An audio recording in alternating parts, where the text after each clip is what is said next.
Hello and welcome to Let the Bird Fly, a podcast about living freely in a world given back to us. We're not doing a podcast. This is our second video now as we are working on making use of the YouTube channel that Ben started about 5 or 6 years ago that we put pretty much absolutely nothing on. And the hope with this is to do some short videos that maybe deal with topics, themes that maybe we're not going to want to do an hour or God forbid, hour and a half. We can sometimes go long on the podcast. That maybe will be helpful for listeners just looking for a quick watch. And so in that way, maybe also cover some more material. We've encouraged listeners, online at least, Facebook and Twitter. If you're interested to subscribe to our YouTube channel, you can find that on the Facebook page, on the Twitter page. But I'll also get a link up on the website hopefully soon. But if you search for Let the Bird Fly, you'll find it. And so we also have solicited listener questions. And one of the things that came up was maybe doing a couple short videos on just basic theological words. And so Jason's a little bit on the spot. I gave you a heads up, but not too much. Yeah. And I'm going to get Mike on hopefully here too with a word as well. But the word we were going to just briefly discuss today is grace.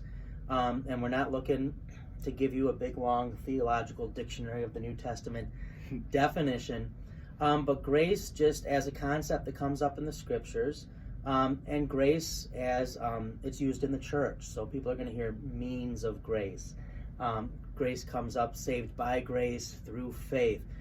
So especially in Protestant circles, this will be a big word, but in all of Christianity. In Catholicism, you're going to hear plenty about grace too, although they'll define it somewhat differently.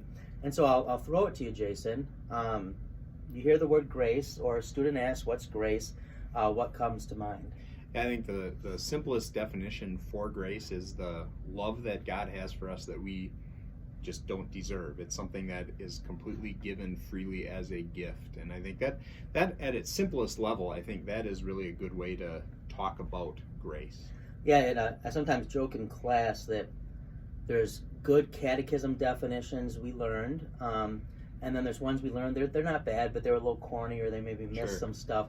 And grace is one that really was pretty good if you learned undeserved love. And I think that idea of undeserved or unearned and gift is the main idea to keep in mind when we think about grace, because that's where human beings go wrong with religion, is precisely at the question of merit. What do we earn or deserve? And that we're saved by grace means we're saved entirely by gift. And that's why Paul, it's interesting when you read his epistles, when he mentions grace, he pretty quickly often likes to add then, not by works. Right? Grace means not by works, but he adds it again just to make clear it's not by works. It's not a result of the works. Grace then is not a law word. Absolutely. The law of God is good and wise. It's salutary. But the law does not give grace. The law deals with wages. So grace is entirely a gospel word. It doesn't say do this or that, but it says this is done and now it's yours. And so I think of Luther in his Heidelberg Disputation has a thesis. It's bookended just beautifully, the theological thesis there, but he talks about God's grace, God's love, and love is a big concept in grace, as Jason mentioned. It doesn't find that which it can love, but it creates it, right? It simply loves the unlovable and then makes the lovable the object of love. And that's the good news with grace, too. We might think of that and go, well, that doesn't make me feel very good, that God shouldn't love me. But it's precisely, I would argue, precisely because of the fact that it doesn't begin with us, but that it's rooted in God, that gives us certainty. And maybe I'll toss it to you, Jason.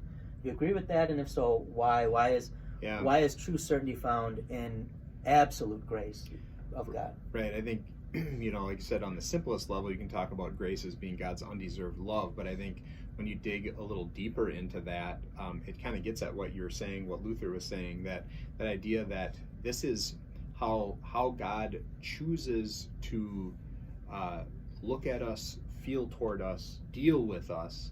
And it's something that doesn't have anything to do with God looking at us and responding. It's something that has its beginning and end completely in God Himself. That, this is something that is a movement, a motivation within God, choosing to approach His people this way simply because that's what it means to be God. That's who He is, and that is how He is going to deal with us going forward. And this idea then that God deals with us in grace, and it's this disposition, this feeling toward this promise to deal with us in a certain way, is a wonderful source of certainty, because it's not, I have to look at myself and say, am I worthy of this? Have I done this? Have I prepared myself for this? It's all in God, and God doing and God giving, and in that way, that can be an offensive thing to a degree, because it means, especially to human religion. Absolutely. But at the same time, when it comes to who God really is and how He reveals Himself to us, it is an incredible gift that brings certainty, because we can know that this is all God, and it's all about Him. We can't mess it up. And I think that's helpful for non-Christians, but also for Christians to understand, because we can sometimes think, right, I'm gonna be ready for God tomorrow. You think of St. Augustine and talking about chastity and Lord, give me chastity and kindness, but just not today. And we can think, I'll be ready for God tomorrow, and we have these like preparatory notions, these things that we're going to do to be ready, and in that way we can put off that. I don't want this to be misunderstood. That relationship with God. I don't mean that in a corny way, but that God literally wants to relate to us, and that's how He's revealed Himself to us in the Scriptures. When in reality, you're precisely most qualified for grace when you're unworthy, when you're unready, right? When you're unprepared. We're recording this on the festival of the conversion of St. Paul, right? Yeah. And his conversion didn't come at a moment when he had most prepared himself for grace. He was persecuting the church. But also for us, this isn't something you have to put off for. And there will never be the moment where you have to be ready for God, in the sense of there's some merit in you that now you can come before Him. But you come to Him precisely even in your unworthiness. In fact, it's being a sinner that qualifies you for grace. And so Luther's Reformation was all about the quest to find a gracious God. And what the Scriptures do is they set Him right before us. That's how He reveals Himself again and again. The symbol of Christianity is a cross. It's not a great marketing decision, probably, Right. But it's a display of grace, that this is what Christ has done for me. People might see the cross and not understand it, but the task of the church and of Christians is when people see that cross, to make sure they understand the for me.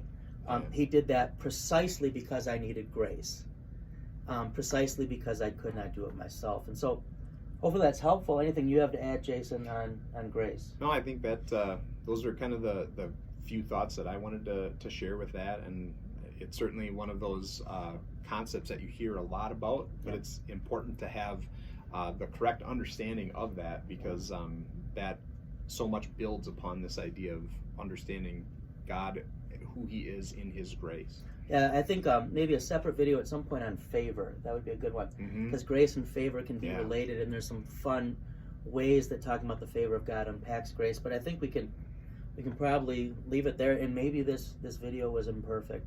Maybe it's unworthy. Yep.